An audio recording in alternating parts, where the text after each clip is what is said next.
ونشهد أن لا إله إلا الله وحده لا شريك له ونشهد أن محمدا عبده ورسوله أما بعد فأعوذ بالله من الشيطان الرجيم بسم الله الرحمن الرحيم يا أيها الذين آمنوا لا تأكلوا أموالكم بينكم بالباطل إلا أن تكون تجارة عن تراض منكم ولا تقتلوا أنفسكم إن الله كان بكم رحيما.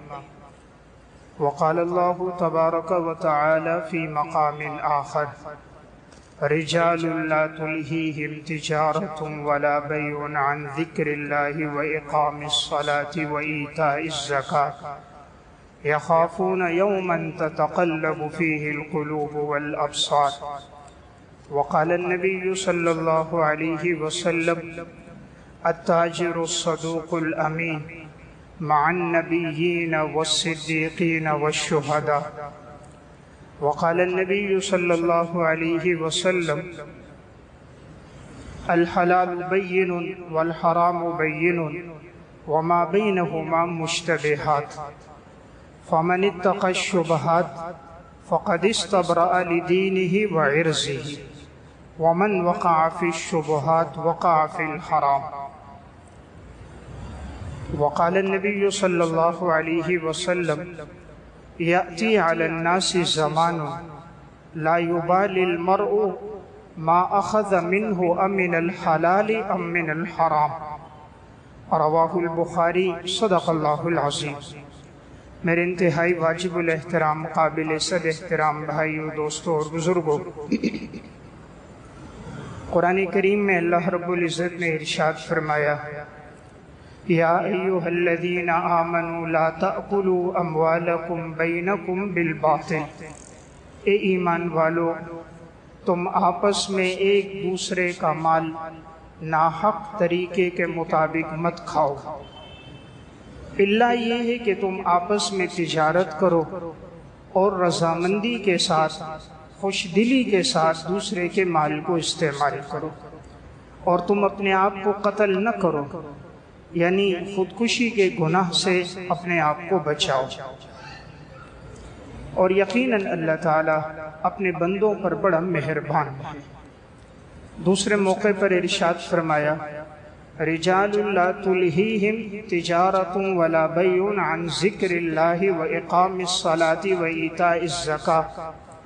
ایمان والے لوگ وہ ہوتے ہیں کہ ان کی تجارت انہیں غافل نہیں کرتی، نہ اللہ کی یاد سے، نہ نماز قائم کرنے سے، نہ زکوٰۃ کی ادائیگی سے. ان کی بیع و شراء، ان کی تجارت، خرید و فروخت انہیں اللہ کی یاد سے غافل نہیں کرتی. حدیث میں نبی اکرم صلی اللہ علیہ وسلم نے ارشاد فرمایا التاجر الصدوق الامین مع النبیین والصدیقین والشہداء.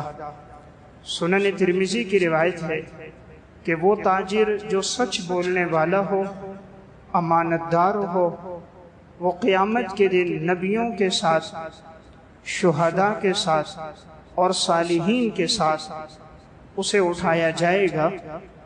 تو گویا اس حدیث میں آپ صلی اللہ علیہ وسلم نے اس تاجر کی مدح فرمائی جس کی زندگی میں دو باتیں، نمبر ایک سچ بولنے والا ہو اور نمبر دو امانت دار ہو. دوسری حدیث میں رسول اللہ صلی اللہ علیہ وسلم نے ارشاد فرمایا الحلال بین والحرام بین. حلال بھی بالکل واضح ہے، حرام بھی بالکل واضح ہے. وما بینہما مشتبہات. اس حلال اور حرام کے درمیان بعض چیزیں ایسی ہیں جو مشتبہ ہیں. فمن اتقى الشبہات. جو آدمی مشتبہ چیزوں سے اپنے آپ کو بچائے گا فقد استبرأ لدینہ وعرضہ. وہ اپنی عزت کو بھی محفوظ کر لے گا، اپنے دین کو بھی محفوظ کر لے گا. ومن وقع فی الشبہات. اور جو مشتبہ چیزوں میں پڑ جائے گا وقع فی الحرام. قریب ہے کہ یہ شخص حرام میں بھی مبتلا ہو جائے گا. پھر آپ علیہ الصلوۃ والسلام نے مثال دی جیسے کہ کوئی آدمی چراگاہ کے ارد گرد جانوروں کو چرا رہا ہو تو کسی بھی وقت ممکن ہے کہ کوئی جانور اس سے چھوٹ جائے اور وہ چراگاہ میں داخل ہو جائے گا۔ تو اسی طرح اگر ایک آدمی مشتبہ چیزوں میں پڑ جائے تو ایک وقت آئے گا کہ یہ حرام میں بھی مبتلا ہو جائے گا۔ نبی اکرم صلی اللہ علیہ وسلم نے ارشاد فرمایا، یأتی علی الناس زمان، لوگوں پر ایک زمانہ ایسا آئے گا، لا یبالی المرء ما اخذ منہ ام من الحلال ام من الحرام، کہ انسان اس بات کی پرواہ نہیں کرے گا کہ وہ جو مال حاصل کر رہا ہے وہ مال حلال کا ہے یا وہ مال حرام کا ہے، انسان اس کی پرواہ نہیں کرے گا۔ یعنی وہ چاہے گا گنتی بڑھتی جائے، تعداد بڑھتی جائے، رقم میں اضافہ ہوتا جائے، اسے اس کی کوئی پرواہ نہیں ہوگی کہ یہ مال سود کا ہے، رشوت کا ہے، کرپشن کا ہے، دوسرے کا حق دبانے کی وجہ سے ہے، یتیم کے مال پر قبضہ کرنے کی وجہ سے ہے، کسی بیوہ غریب کے مال پر ناحق قبضہ کرنے کی وجہ سے ہے، اسے اس کی پرواہ نہیں ہوگی۔ وہ صرف یہ چاہے گا کہ مال بڑھنا چاہیے، پیسے کی گنتی میں اضافہ ہونا چاہیے۔ سنن ترمذی کی روایت ہے، رسول اللہ صلی اللہ علیہ وسلم نے ارشاد فرمایا، یا معشر التجار، اے تاجروں کی جماعت، سب کو خطاب کر کے فرمایا کہ جتنے تاجر ہیں یہ فاسق ہیں، لیکن الا من اتقى وبر وصدق، مگر وہ تاجر جس نے تقوی کی زندگی اختیار کی، جس نے نیکوکاری پر نیک عمل پر زندگی گزاری، اور جس نے ہمیشہ سچ بولا۔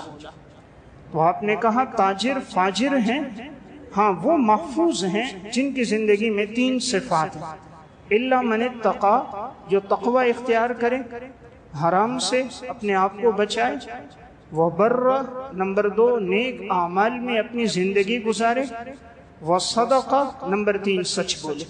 فرمایا یہ تین صفات ہیں تو محفوظ ہے، ورنہ وہ تاجر آپ نے فرمایا وہ فاجر ہے۔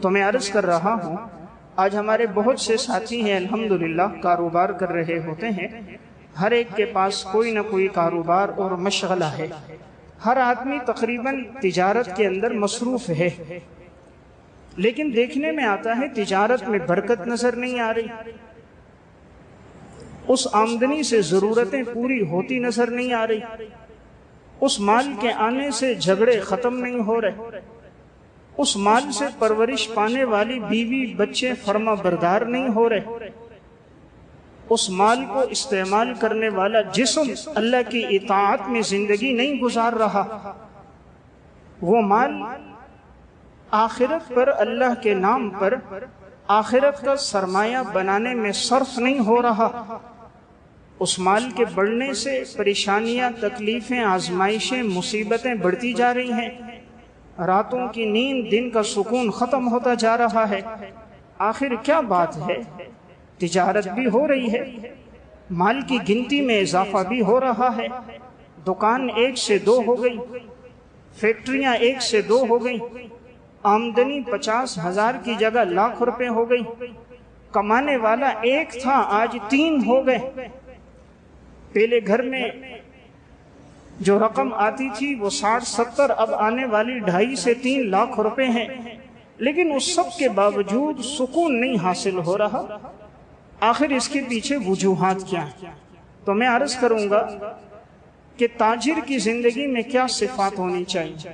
اگر یہ صفات ہماری زندگی میں ہوں گی، انشاءاللہ اللہ ہماری تجارت میں برکت ڈالے گا۔ تجارت سے جو نفع حاصل ہوگا وہ ہماری جان پر، اولاد پر، بیوی بچوں پہ جب خرچ ہوگا تو وہ مال اطاعت اور فرما برداری کا ذریعہ بنے گا، اور وہ مال انسان اللہ اپنے راہ میں قبول بھی کرے گا۔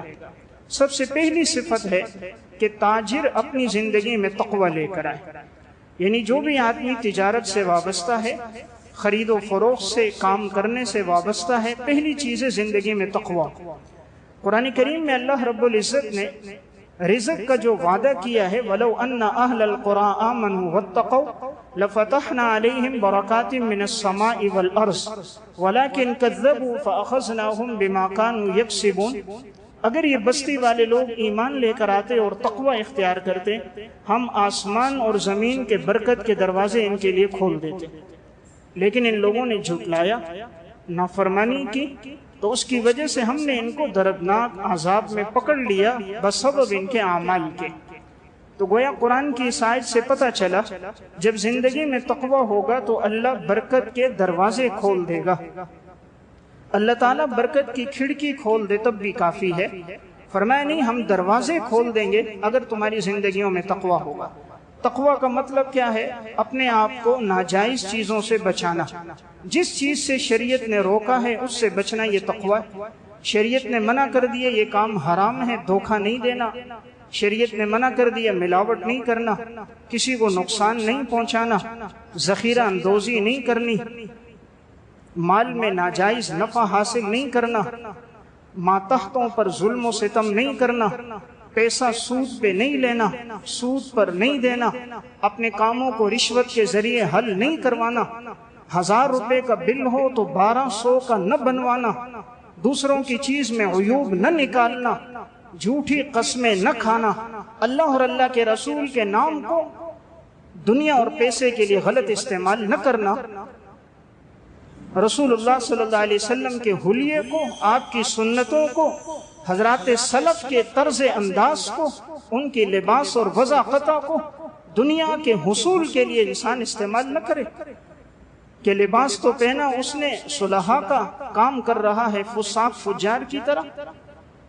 لباس تو پہنا صلحاء نیک لوگوں کا، زندگی میں وہی چیزیں ہیں جو کام ہے غیروں کا۔ دیکھیں آج وہ صفات ہماری زندگی میں نہیں ہے، اس لیے مسائل پیدا ہو رہے ہیں۔ تو پہلی بات میں نے عرض کی تقوی ہو۔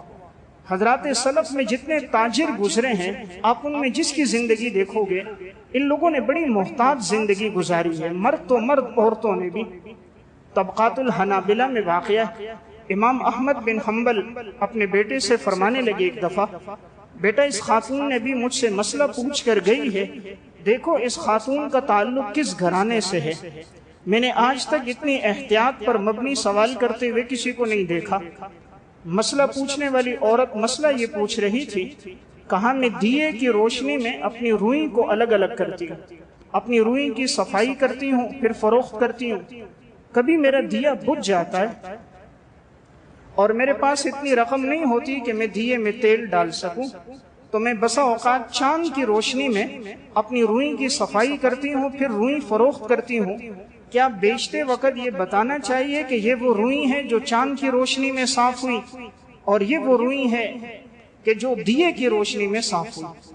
امام احمد نے پوچھا کیا دیے کی روشنی میں جو روئی صاف ہوتی ہے اس میں اور چاند کی روشنی میں جو صفائی ہو اس میں فرق ہوتا ہے؟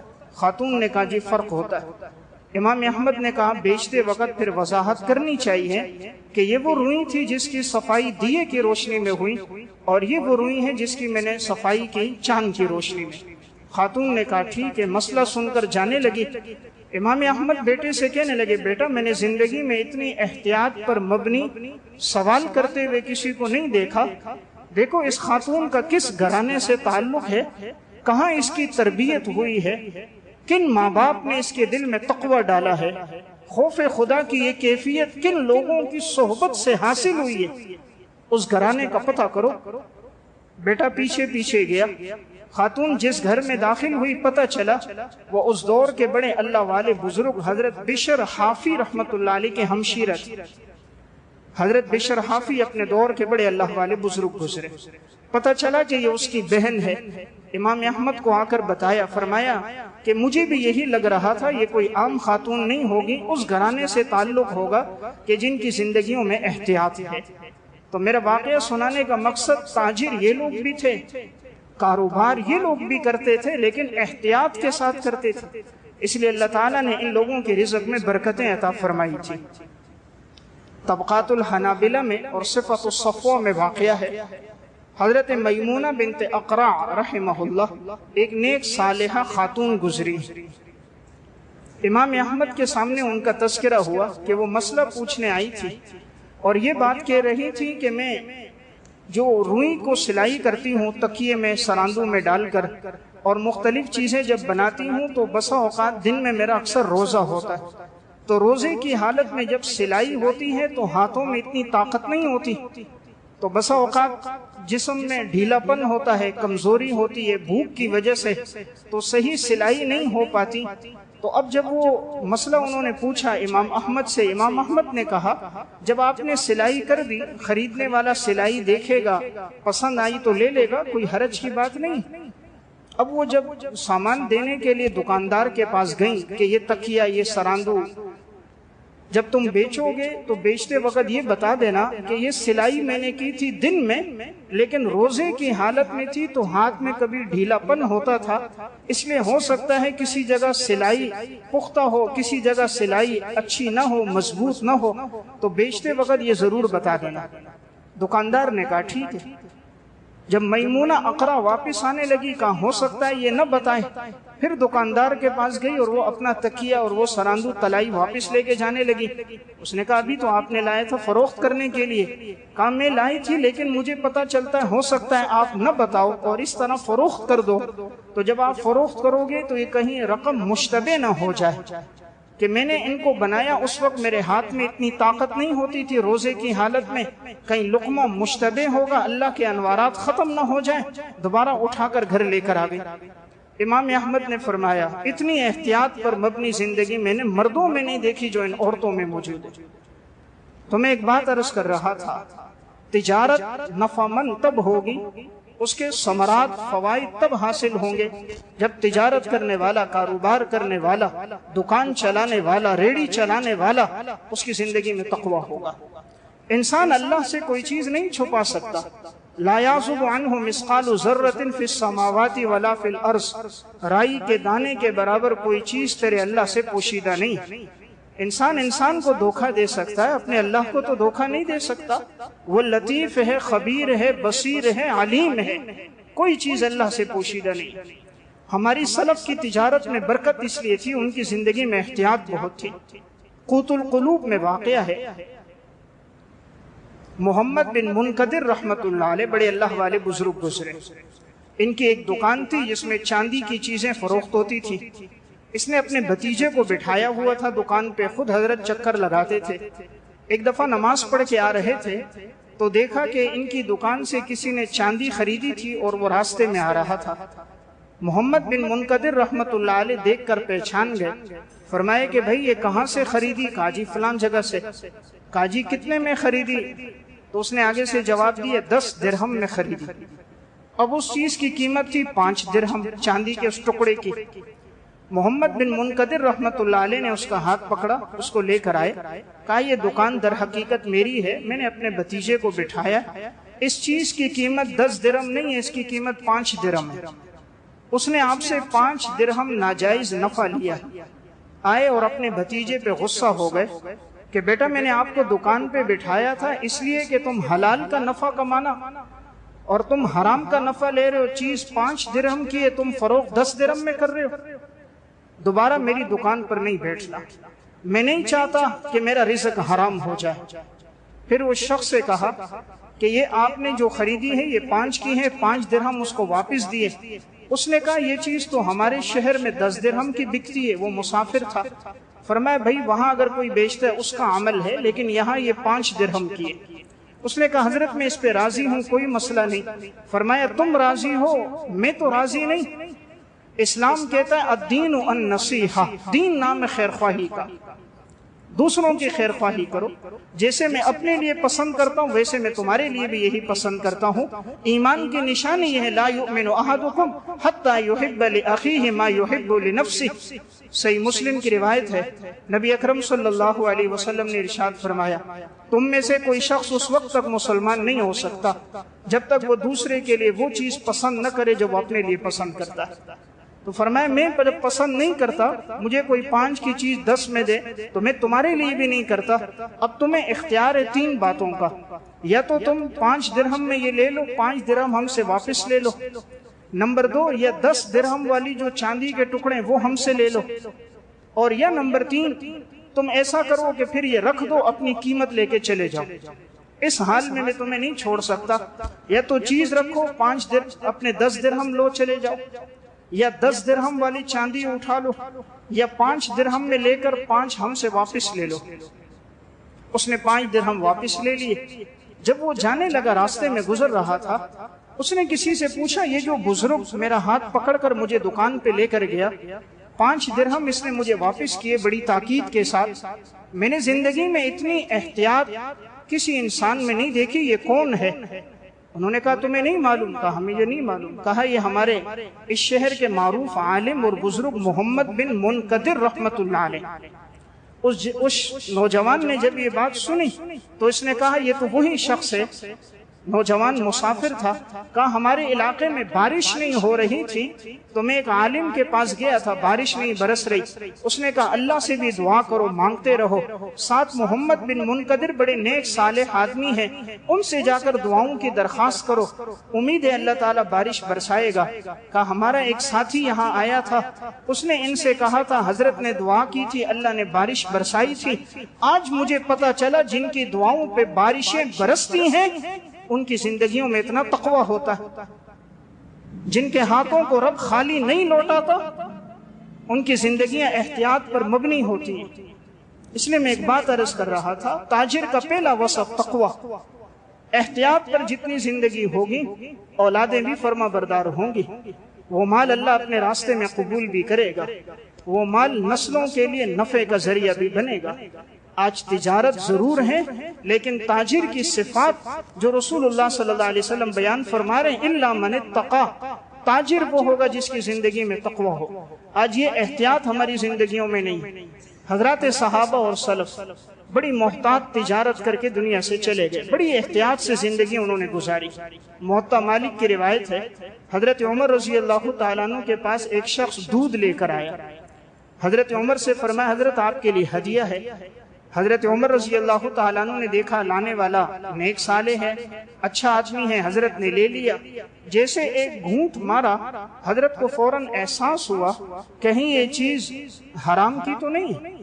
جب زندگی حلال میں گزرتی ہے تو حرام کا لقمہ زبان پہ لگتا ہے، حرام کا گھونٹ انسان پیتا ہے، انسان کا ضمیر اس کو بتا دیتا ہے کہ یہ چیز حلال کی نہیں۔ ہم تو چونکہ زندگی حرام میں گزر رہی ہے اس لیے ہمیں حلال اور حرام کا پتہ نہیں چلتا۔ جن کی زندگیاں حلال میں گزرتی ہیں انہیں پتہ چل جاتا ہے، احساس ہو جاتا ہے، رب العالمین ان کے دل میں یہ بات ڈال دیتا ہے۔ حضرت عمر نے فرمایا بیٹا یہ دودھ تم کہاں سے لے کر آئے؟ کہا حضرت اونٹنیاں چر رہی تھیں بیت المال کی، تو ان میں سے ایک اونٹنی کا دودھ میں نے آپ کے لیے نکال دیا، میں نے کہا امیر المومنین کو ہدیہ دے دوں گا۔ حضرت عمر غصہ ہو گئے، فرمایا بیٹا اونٹنی جو تھی بیت المال کی تھی، رعایا کا حق تھا، تو تم نے اس کا دودھ کیوں نکالا؟ رعایا کے مال میں سے تم نے مجھے کیوں پیش کیا؟ میرے لیے تو یہ حلال نہیں تھا۔ فرمایا اسی وجہ سے میں نے ایک گھونٹ مارا تو میرا ضمیر کہہ رہا تھا شاید یہ چیز مشتبہ۔ حضرت عمر نے منہ میں انگلی ڈال کر ایک گھونٹ جو دودھ پیا تھا اس کو الٹی کر دیا۔ فرمایا میں نہیں چاہتا یہ میرے پیٹ میں چلا جائے، اور ایک لقمہ اگر حرام کا جائے۔ رسول اللہ صلی اللہ علیہ وسلم نے ارشاد فرمایا کل نبت جسد من سحت فالنار اولا به، ہر وہ جسم جو حرام سے پرورش پائے گا وہ جہنم کا حقدار ہوگا۔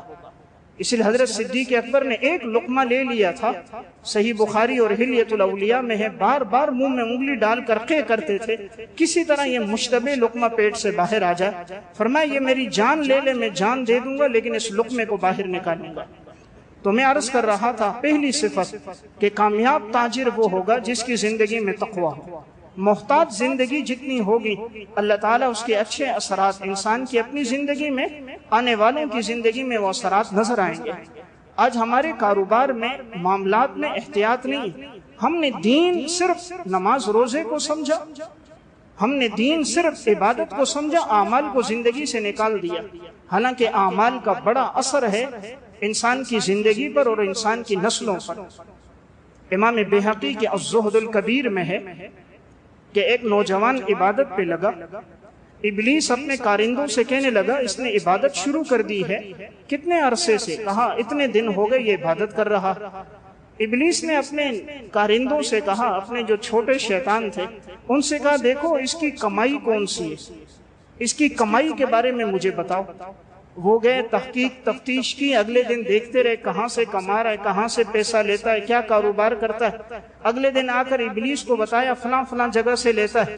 ابلیس نے دیکھا وہ کام حرام کے ہیں، فرمایا بھائی اب اس کے پیچھے پڑنے کی ضرورت نہیں ہے، اس کو چھوڑ دو، بھلے یہ عبادت کرے، یہ عبادت اللہ کے ہاں قبول نہیں ہے۔ جب معاملات ٹھیک نہیں تو ایسی عبادت رب کے ہاں قبول نہیں۔ اللہ نے قرآن میں شرط لگا لی، یا ایھا الرسل کلوا من الطیبات واعملوا صالحا، اے رسولوں کی جماعت تم رزق حلال کھاؤ اور نیک اعمال کرو۔ اللہ نے نیک عمل کو رزق حلال کے ساتھ جوڑا۔ فرمایا جب یہ حلال کا رزق نہیں ہے تو ایک وقت آئے گا اس سے عبادت چھوٹ جائے گی، یہ عبادت میں دوام نہیں ہوگا۔ دیکھیں حلال کے اثرات نظر آتے ہیں نا، بوڑھا آدمی 70 سال کا، زندگی احتیاط پہ گزارتا ہے، الحمدللہ مسجد میں نماز میں نظر آ رہا ہے۔ دوسری طرف نوجوان 22-23 سال کا نوجوان ہے لیکن مسجد کے قریب ہے، نماز میں عبادت میں اعمال میں نہیں آتا، اس کی زندگی حرام میں گزر رہی ہے۔ ایک گلی کا فاصلہ ہے، مسجد کے قریب ہے، عبادت کی توفیق نہیں، یہاں 7 گلیوں کا فاصلہ ہے، سہارا لے کر وہ صف اول میں پہنچ رہا ہے۔ یہ روحانی طاقت رزق حلال سے آتی ہے۔ پھر 80 سال کا ہوگا، اللہ اکبر کی صدا پہ مسجد پہنچے گا۔ دوسری طرف 22 سال کا ہوگا لیکن معاملات درست نہیں ہیں، عبادت کی توفیق سلب ہو جائے گی۔ حضرت حکیم الامت مولانا اشرف علی تھانوی صاحب رحمۃ اللہ علیہ، حضرت کی خانقاہ میں معمول کیا تھا، اصلاحی خطبات میں واقعہ ہے۔ حضرت کے ہاں تھانہ بھون میں جو پڑھانے والے اساتذہ اکرام ہوتے تھے، تو جب پڑھائی کا جو ٹائم مقرر تھا، اگر اس دوران کوئی ان سے ملنے کے لیے آ جاتا تو وہ جتنی دیر استاذ کے پاس وہ بیٹھتا، کوئی بات کرتا، مشورہ کرتا، تو تھانہ بھون کے جو اساتذہ اکرام تھے ان کے پاس اپنی ایک کاپی ہوتی تھی، اس میں لکھ لیتے فلاں مہمان ہمارے پاس آیا تھا، مثلا آدھا گھنٹہ بیٹھا، 20 منٹ بیٹھا، فلاں تاریخ فلاں دن۔ پھر دوسرے دن کوئی مہمان آیا، وہ بیٹھا، وہ ٹائم لکھتے، کسی دن چھٹی ہو جاتی وہ ٹائم لکھتے، کبھی رخصت لے لیتے وہ ٹائم لکھتے۔ جب تنخواہ کی باری آتی تو پورے کا حساب ہوتا، پورے کا حساب کرتے، کتنے دن چھٹی ہوئی، کتنے دن رخصت ہوئی، کتنی دیر تاخیر سے پہنچے، کتنی دیر وقت سے پہلے کلاس سے نکلے، کتنی دیر کا وقت موبائل میں آج کے دور میں گزرا، کتنی دیر کا وقت مہمانوں میں گزرا، اس سارے وقت کا حساب لگا کر تنخواہ سے پیسے کم کر لیتا کہ یہ تنخواہ لینا ہمارے لیے جائز نہیں، اس لیے کہ یہ جو ہمارا وقت لگا ہے وہ کام میں نہیں لگا، یہ ہمارے کاموں میں لگا ہے۔ اتنی احتیاط تھی ان لوگوں کی زندگیوں میں۔ اصلاحی خطبات ہی میں واقعہ ہے، حضرت حکیم الامت مولانا اشرف علی تھانوی صاحب رحمۃ اللہ علیہ، حضرت کے خلیفہ تھے، حضرت سے ملنے آئے، اس کے ساتھ اس کا بیٹا بھی موجود تھا۔ حضرت تھانوی رحمہ اللہ نے پوچھا یہ کون ہے؟ فرمایا حضرت میرا بیٹا ہے۔ حضرت نے فرمایا اس کی عمر کتنی ہے؟ کہا جی 13 سال عمر۔ کہا اب تم سفر کس میں کر کے آئے؟ کہا جی ریل گاڑی میں سفر کر کے آئے۔ کہا تم نے اس کا ٹکٹ پورا دیا ہے؟ تو کہا نہیں حضرت میں نے آدھا ٹکٹ دیا۔ حضرت نے فرمایا تمہیں نہیں معلوم کہ قانون یہ ہے کہ 12 سال کی عمر سے جو زیادہ ہے اس کا پورا ٹکٹ ہے، تو چونکہ یہ 12 سال سے اوپر 13 سال کا ہے تو اس کا پورا ٹکٹ بنتا ہے، تو تم نے پورا ٹکٹ کیوں نہیں دیا؟ فرمایا حضرت یہ اگرچہ 13 سال کا ہے لیکن لگتا 12 سال کا ہے، لگتا 12 سال کا ہے، اس لیے میں نے 12 سال کا آدھا ٹکٹ ہے تو آدھا ٹکٹ پیسے دے کر میں لے کر آ گیا۔ اور چونکہ ریل بھی چل رہی تھی، اس دور میں ہندو تھے، غیر مسلم تھے، ہندوستان میں حکمرانی ان کی تھی، تو ریل کا نظام بھی ان کا تھا۔ کہا حضرت غیر مسلم میں کیا حرج کی بات ہے، اور دوسرا بچہ لگتا 12 سال کا تھا، کیا حرج کی بات ہے؟ حضرت نے ان کو اپنی خلافت دی ہوئی تھی، حضرت ایک دم غصے میں آگے کھڑے ہو گئے، فرمایا کہ تم تو حرام کے اندر مبتلا ہو، قانون بنا ہے 12 سال سے اوپر پورا ٹکٹ، تم کہتے ہو یہ لگتا 12 سال کا ہے، جب عمر 13 سال ہے تو لگنے کی بات نہیں، تو تم نے پورا ٹکٹ کیوں نہیں دیا؟ جب ایک آدمی حرام میں مبتلا ہو تو وہ اس لائق نہیں کہ اس کو خلافت دی جائے۔ حضرت نے خلافت اس سے لے لی، جو معمولات تھے وہ اس سے لے لیے، فرمایا کہ حکومت مسلمان کی ہو یا غیر مسلم کی ہو، جب وہ قانون بن چکا ہے وہ خلاف شرع نہیں ہے، اس قانون کی پیروی کرنی چاہیے۔ یعنی اتنی احتیاط پر مبنی یہ لوگ زندگی گزار کے چلے گئے۔ تو میں عرض کر رہا ہوں تجارت میں برکت تب ہے جب پہلا وصف ہے ہماری زندگیوں میں احتیاط آ جائے۔ جتنی محتاط طرز زندگی ہوگی تجارت میں، معاملات میں، اس کے اچھے ثمرات، برکات ہمیں اپنی زندگی میں نظر آئیں گے۔ نمبر 2، کامیاب تاجر وہ ہے جس کی زندگی میں شکر ہو۔ آج شکر کرنے والے آپ کو 100 میں شاید 10 بھی نہیں ملیں گے۔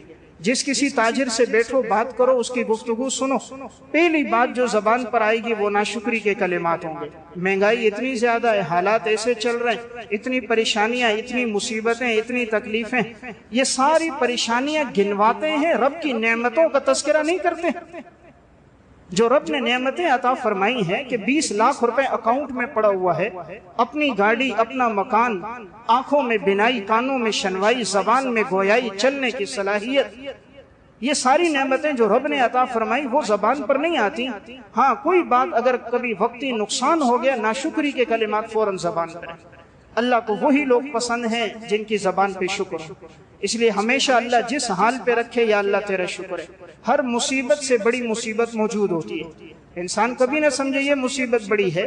اگر کوئی مصیبت آئی ہے وہ ہمارے اعمال کی وجہ سے آئی ہے، اپنے اعمال کا محاسبہ کرنا چاہیے۔ یہ اس سے بڑی راحت کیا کہ صبح و شام اپنی مرضی سے کھا رہے ہیں، پی رہے ہیں، بولو براز کر رہے ہیں، ایک دن پیشاب پخانہ بند ہو جائے، انسان کی کیا حالت ہوتی ہے۔ یہ جو روزانہ رب کی نعمتیں کھا رہے ہیں، یہ کتنی بڑی نعمتیں۔ تاریخ مدینہ دمشق میں ہے، ہارون الرشید محل میں بیٹھا تھا، امام ابن سماک رحمت اللہ علیہ قریب بیٹھے تھے۔ ہارون کو پیاس لگی، اس نے پانی منگوایا۔ جب پانی لایا گیا، امام ابن سماک نے ہارون الرشید سے کہا، اگر یہ پانی آپ کو نہ ملے اور آپ کو قیمت اور پیسہ لگانا پڑے، آپ کتنی قیمت لگا کر یہ ایک گلاس پانی لیں گے؟ ہارون سوچنے لگا، پھر اس نے کہا میں آدھی سلطنت لگا لوں گا اور یہ ایک گلاس پانی خریدوں گا۔ ہارون الرشید نے پانی پی لیا۔ امام ابن سماک رحمہ اللہ نے پھر کہا، بادشاہ سلامت، اگر یہ پانی جسم سے خارج نہ ہو اور اس کے لیے آپ کو علاج معالجہ کرنا پڑے، آپ کا پیشاب بند ہو جائے، پیشاب آپ کو نہ آ رہا ہو، آپ کتنی دولت لگائیں گے اس پر کہ آپ ٹھیک ہو جائیں، بولو براز وقت پر آنا شروع ہو جائے، تکلیف نہ ہو؟ ہارون الرشید نے کہا آدھی سلطنت لگا دوں گا۔ امام ابن سماک نے کہا، بادشاہ سلامت، جس سلطنت کی قیمت ایک گلاس پانی کا پینا اور جسم سے نکلنا ہو، اس سلطنت کی خاطر اپنے رب کی نافرمانی نہیں کرنا، کہ سلطنت کی قیمت صرف ایک گلاس پانی کا پینا اور اس کا اخراج ہے۔ تو میں عرض کر رہا ہوں، یہ دولت کی گنتی اصل نہیں، اصل گنتی اللہ تعالیٰ جو نعمت دے رہا ہے، اس سے جو اللہ سکون دے رہا ہے، یہ اصل چیز ہے۔ ہمارے ہاں عرف یہ بنا، ہم کسی کے پاس اگر دولت پیسہ زیادہ دیکھ لیتے ہیں، ہم کہتے ہیں بڑا نیک بخت آدمی ہے، دولت بہت ہے، پیسہ بہت ہے، گاڑی اچھی ہے، سرمایہ اتنا ہے۔ اکثر دیکھا ہے جب آتے ہیں، ان کی کہانیاں جب سنتے ہیں، اندر کے حالات پتہ چلتے ہیں، ایسا لگتا ہے ان سے زیادہ دنیا میں بے سکون کوئی نہیں ہے۔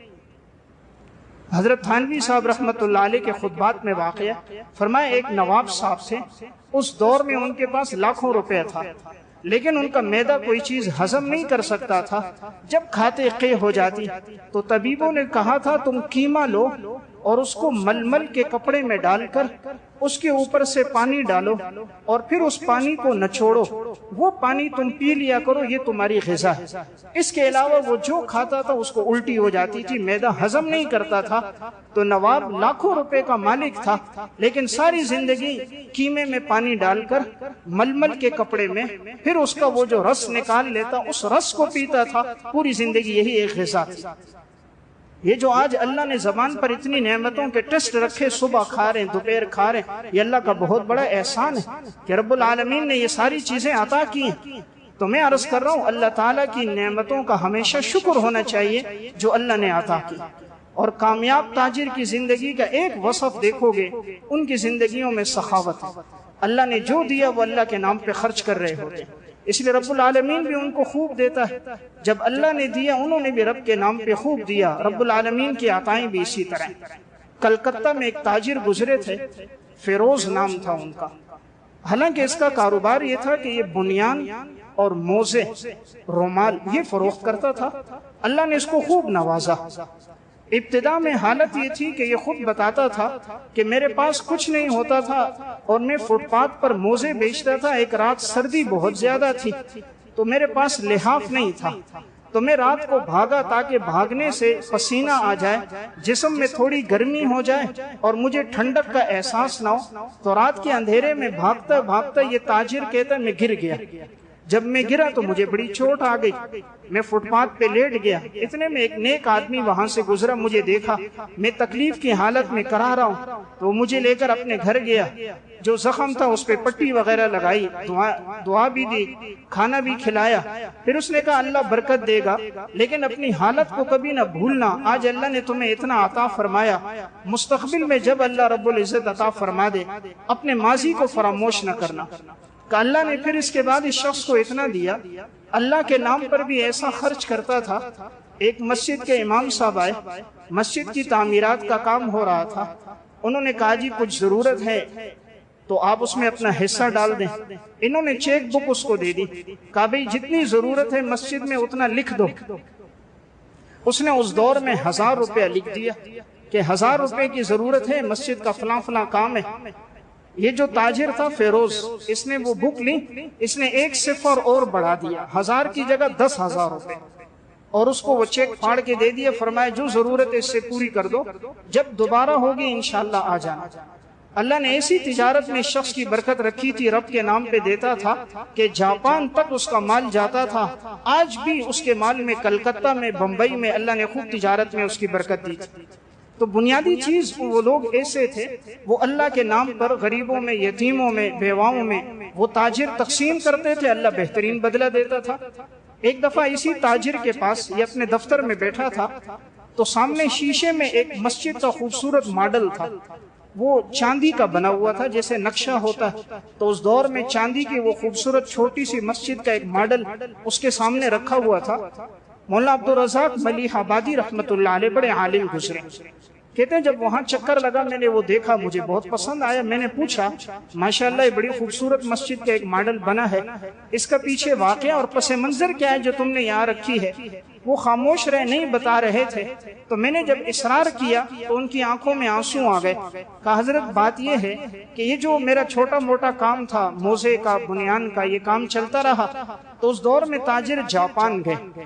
کہا جب یہ گئے وہاں پر الحمدللہ کچھ لوگ مسلمان ہو گئے، تو وہاں جب مسجد تعمیر کر رہے تھے پہلی، یہ آج سے کئی سو سال پہلے کا واقعہ، تو جب مسجد تعمیر ہونے لگی تو اتنی رقم نہیں تھی کہ وہاں مسجد تعمیر کی جا سکے، تو تاجروں نے اپنے اپنے طور پہ پیسے جمع کرنا شروع کیے، کسی نے 100 200 جمع ہوتے ہوتے 10,000 جمع ہو گئے۔ ان کے پاس ایک شخص آیا، کہا حضرت اس طرح مسجد بن رہی ہے جاپان میں، اور اس کی قیمت اور لاگت کا ہم نے اندازہ لگایا، وہ 50,000 روپے بنتی ہے، اور ہمارے پاس 10,000 روپے جمع ہو گئے، آپ کو اللہ نے دیا، آپ کچھ اپنا حصہ ڈال دیں۔ حضرت نے فرمایا ٹھیک ہے، اس شخص کو بلایا، کہا کتنے جمع ہوئے؟ کہا 10,000۔ کہا یہ 10,000 جس سے لیے ہیں ان میں جو خوشی سے واپس لینا چاہے اس کو واپس کر دینا، خرچہ کتنا آئے گا؟ کہا 50,000۔ اس نے چیک بنا کے دیا 60,000 کا۔ اس دور میں 60,000 آج کے دور میں لاکھوں کروڑوں روپے بنتے ہیں۔ 60,000 دیے، کہا اس مسجد تعمیر کرو اور اس کا پہلے خوبصورت ماڈل بناؤ کہ بہترین خوبصورت اللہ کا گھر بننا چاہیے، تو اس نے خوبصورت یہ ماڈل بنوایا، پھر کہا اسی طرح کی مسجد ہو، جتنا خرچہ آئے گا مجھ سے لو۔ تو وہ جاپان میں تعمیر ہونے والی مساجد میں تیسرے نمبر کی خوبصورت مسجد تھی۔ واقعہ سنانے کا مقصد، اللہ نے مال قبول کیا، وہاں خوبصورت مسجد بن گئی۔ تو جس تاجر کی زندگی میں سخاوت ہوتی ہے، رب العالمین کی عطائیں بھی اس پر پھر اسی طرح ہوتی ہیں۔ تو میں ایک بات عرض کر رہا تھا، اللہ تعالیٰ کا معاملہ سب کے ساتھ یکساں ہے۔ آج اگر کوئی غیر مسلم ہمیں ترقی کرتے نظر آ رہے ہیں، ایک بات یاد رکھیں، باطل ترقی نہیں کرتا، باطل میں جب حق کی صفات آتی ہیں تو پھر باطل کو ترقی ملتی نظر آتی ہے۔ اگر کہیں دیکھ رہے ہیں یورپ امریکہ میں کچھ ترقی ہے، ان کی زندگی میں سچائی آ گئی، امانت داری آ گئی، خیانت ختم کر دی، دھوکہ نہیں دے رہے، کسی کو نقصان نہیں پہنچا رہے، ہمدردی کا جذبہ آ گیا۔ اللہ نے یہ صفات رکھی ہیں، رب سب کا رب ہے۔ مسلمان میں صفات آئیں گی، اللہ اس کو بھی ترقی دے گا۔ غیر مسلم صفات اپنائے گا، دنیا میں اللہ کا قانون، اللہ اس کو بھی ترقی دے گا۔ باطل خود کبھی نہیں ابھرتا، باطل حق کی صفات لے کر ابھر سکتا ہے، اور حق کبھی بھی نہیں مٹے گا۔ ہاں، حق والے جب باطل کی چیزیں اپنائیں گے، دھوکے میں آئیں گے، خیانت میں آئیں گے، ملاوٹ میں آئیں گے، جھوٹ میں آئیں گے، کرپشن میں آئیں گے، سود میں آئیں گے، تب نقصان ہوگا۔ میں ایک بات عرض کر رہا تھا، تو اگر کوئی آدمی غیر مسلم بھی تھا لیکن اس کی زندگی میں شریعت کے اصول تھے، رب نے انہیں بھی نوازا۔ ایک ہندو گزرا تھا، اس کا نام تھا نول کاشور، اس کا اپنا پریس ہوتا تھا۔ اس دور کے اندر جب یہ اسلامی کتابیں چھاپتا، قرآن کریم بھی یہ طبع کرواتا، اس دور میں پریس کا جدید نظام نہیں تھا، آج سے تقریباً 200 سال پہلے۔ تو اس دور میں ایسا ہوتا تھا کہ پتھر ہوتے تھے اور ان پر پیلے کاغذوں میں جب کوئی کتاب طبع کرنی ہوتی تو وہ ان پہ لکھ دیا جاتا اور پھر اس صاف پتھر پہ اس کو رکھ دیتے تو اس کا نقش پتھر پہ آ جاتا، اور پھر اس پتھر کو ڈالتے تو اس سے پلیٹیں بنتی اور وہ چیز آگے طبع ہوتی۔ یہ غیر مسلم تھا، لیکن اس نے جتنے آدمی رکھے ہوئے تھے، جب قرآن کریم یہ طبع کرتا تھا وہاں اسلامی کتابیں، تو سب علماء تھے۔ ان سے کہا تھا جب تم یہ کرو گے تو سب سفید لباس پہن کر آؤ گے، بابوزوں رہو گے، اور جب یہ پتھر کو دھویا جائے گا تو اس کا پانی نیچے نہیں گرنے دینا، اس کے پانی کو لے کر مٹکوں میں اس میں رکھ کے سمندر میں ڈال دینا ہے کہ مسلمانوں کی بابرکت کتاب ہے، جس پتھر کو دھویا جائے تو وہ پانی نیچے بھی نہ گرے۔ بڑی احتیاط کے ساتھ یہ کرتا تھا۔ اللہ نے ایسی برکت ڈالی تھی اس کے کاروبار میں، ایسی برکت تھی، پورے ہندوستان کے اندر سب سے زیادہ کتابیں وہاں سے طبع ہوتی، سب سے اچھا رزلٹ ان کا ہوتا، سب سے زیادہ نفع ان کا ہوتا۔ جب اس ہندو کا انتقال ہوا اور اس کے جسم کو جیسے ہندو جلاتے ہیں، ان کے ہاں جب کسی کا انتقال ہو جائے لاش کو رکھ کر اوپر سب لکڑیاں رکھ کے جلا دیتے ہیں اور پھر اس کی راکھ کو وہ لوگ سمندر میں بہا دیتے ہیں۔ یہ تو الحمدللہ اسلام نے ہمیں بہترین طریقہ عطا فرمایا۔ جب کسی کا انتقال ہو جائے تو اسے غسل دے کر صاف ستھرے کپڑے لباس اس کو پہنا کر عزت کے ساتھ کندھوں پہ اٹھا کر نماز جنازہ پڑھ کے احترام کے ساتھ اس کی تدفین کرنا، یہ تو اسلام نے ہمیں طریقہ دیا۔ اب جب یہ ہندو اس کو جیسے ہی جلانے لگے، رکھ کر اوپر نیچے ساری لکڑیاں رکھیں، تو جیسے پیٹرول ڈالتے تھے آگ لگاتے تھے، آگ نہیں لگتی تھی اس کی لاش کو۔ پھر پیٹرول ڈالا، پھر ماچس کی تیری لگائی، آگ نہیں لگ رہی۔ کسی نے کہا مٹی کا تیل ڈالو، ڈالا، پھر آگ لگائی، پھر نہیں لگ رہی۔ ہر قسم کا حربہ آزما دیا لیکن اس کے جسم کو آگ نہیں لگتی تھی۔ تو انہوں نے کہا ایسا کرتے ہیں اس کی لاش کو پانی میں ہی بہا دیتے ہیں۔ تو اس کی لاش کو انہوں نے لے کر، ہندو تھے، پانی میں بہا دیا۔ تو اس کی زندگی میں ایک ادب تھا، قرآن کا ادب کر رہا تھا کہ جن پتھروں پر لکھ کر اس سے آگے نقش ہو رہا ہے اس کا ادب اور احترام تھا۔ اللہ نے اس کی لاش کی بھی حفاظت کی، لاش کو بھی اللہ نے جلنے نہیں دیا اور اللہ نے جسم کو بھی محفوظ کر کے وہ پانی کے اندر وہ جسم اس کا چلا گیا۔